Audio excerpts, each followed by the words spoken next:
Detroit week, a team that played us extremely hard last time we played them. We know what we're up against. They've been playing their best football defensively these last 3 games. So our sole focus is on getting ready for them this week. And with that, I'll take any questions.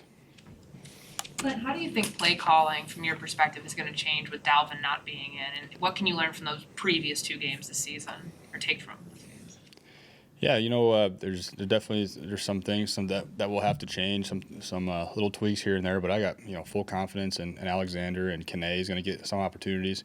Hammer always is ready to go, even at halfback. So, I think earlier in the year, Alexander did a great job of filling in. And we had success with him in the game, and I don't see that changing. So, not changing too much, honestly. With Kene, do you envision him, is he the change of pace type, or is there, how do you define what he can provide to this offense? He can be change of pace, but I think he's a solid back. He just got to get his opportunity. We're not asking him to go be a gadget guy. We want him to be a well-rounded back for us. I think he's got high aspirations, and we see him as a guy that can be an every down back. He just got to get his chance. How many snaps does he usually get? Do you feel like you know what he's going to give you as a tailback right now, or are you still learning that? We got a full offseason of work, OTAs and training camp with Kene, and, he got a lot of great reps. I know he missed some time, but, I think there's nothing that we can't do with him. He's ready to take that role. He just, again, needs an opportunity like a lot of guys. I think he's ready for it. What have you made of just C.J. Ham's season? He's always been kind of a versatile player, but you've lined him up in a lot of different places. He caught a go route one time. I think he's really shown this year his just versatility. Yeah, he's a captain for a reason. He's an excellent player, a better person, extremely hard worker, the kind of guy that you want the other young guys on your team to see and say, hey, that's how it's supposed to be done. So we are always going to ask more of him because he's always ready for more. How many players are like that in the league that could play special teams, tight end, running back, fullback? It doesn't seem like there are that many. No, especially not at the fullback position.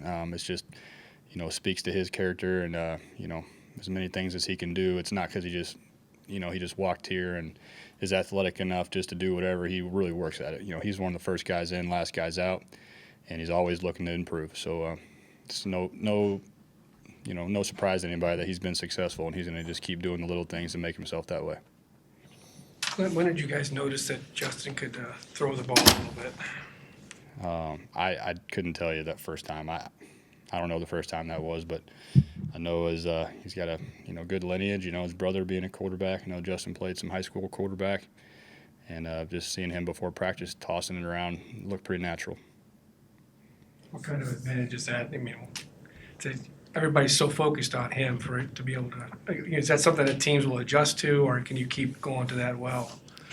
I think it's just a part of his athleticism. We got to keep using, and he's a good decision maker as well. When it's not there, he makes good decisions as a thrower. So just has a lot of talents, and we've got to keep using them all. How many more touchdown pass to Thielen plays do you have in the book yet? We'll always have some of those wrinkles, but just want to be good with the basics, be great with the basics. That's what we really strive to be, and those guys, always have fun with the specials. Do you, as a play caller, knowing his sort of track record and ability to get those red zone catches, does it lend some confidence to what you're going to call in those situations? Yeah, just gives us more options. Always have confidence whenever Justin or Adam, Dalvin when he gets back, or when those guys are involved. Good things tend to happen. They make it right.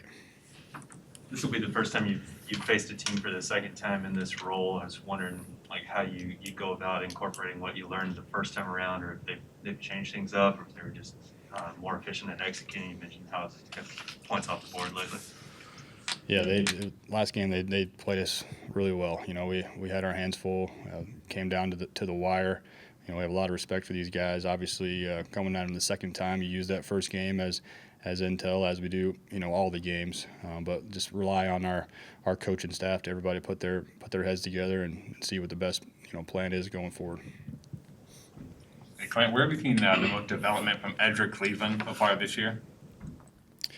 Yeah, Ezra, I would say, he's always been really really intelligent guy. I think I just see his athleticism showing through more. I think he's just playing with some confidence. He knows his job, and he's got a lot of reps at that left guard spot. So I would say just more if his athleticism is showing through this year now more than ever.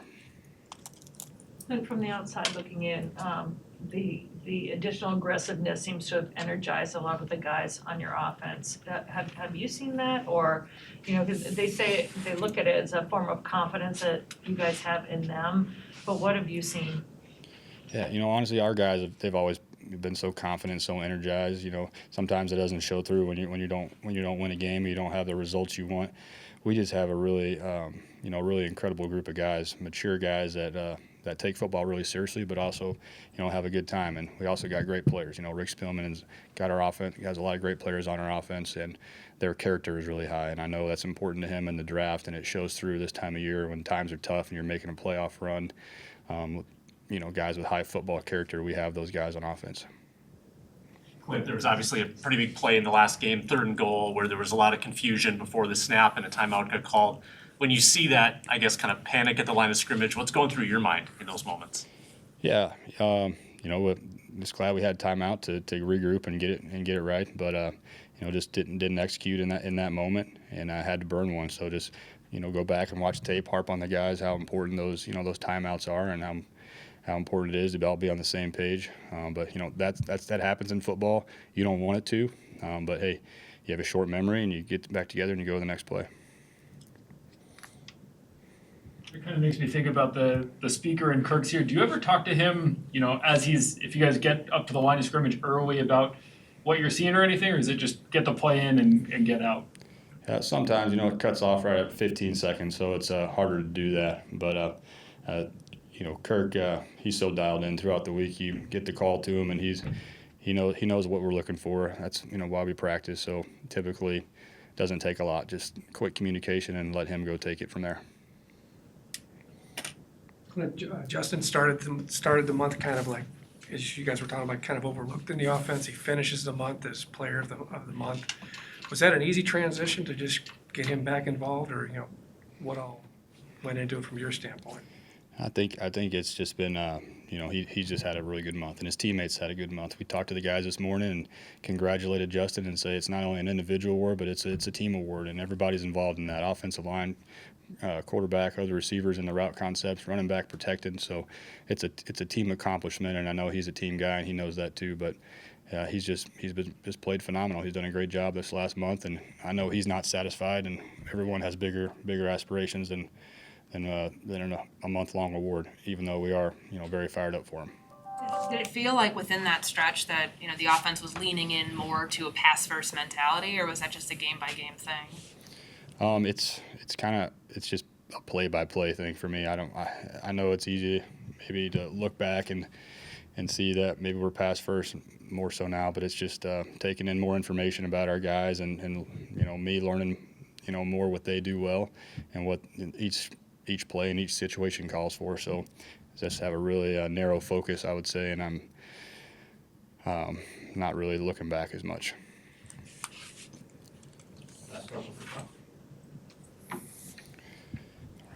Thank you.